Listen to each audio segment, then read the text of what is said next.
छत्तीसगढ़ी गाने देखने के लिए हमारे YouTube चैनल को सब्सक्राइब करें और नए अपडेट्स जानने के लिए बेल आइकन के बटन को क्लिक करें।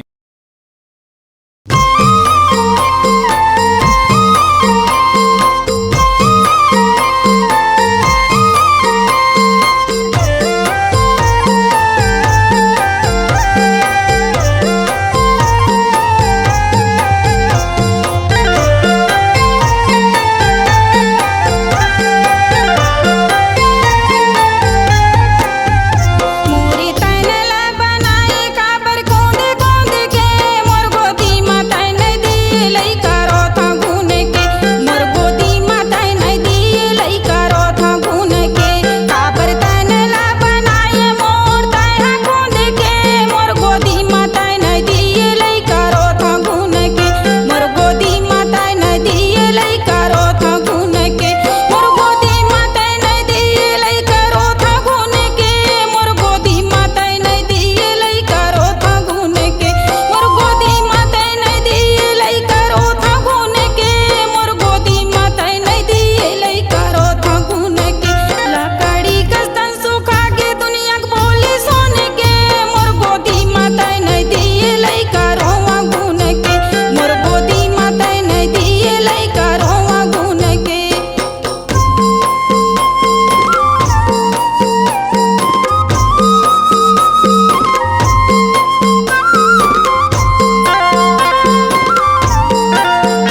आपकी आवाज ही आपकी पहचान है।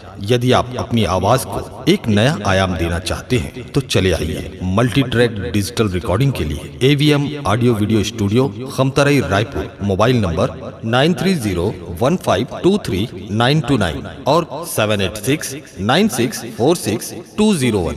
यदि आप नए एवं पुराने गीत सुनना चाहते हैं तो avmgana.com में जाकर गाना फ्री डाउनलोड करें और YouTube चैनल में AVM गाना और KK कैसेट्स को सब्सक्राइब करें।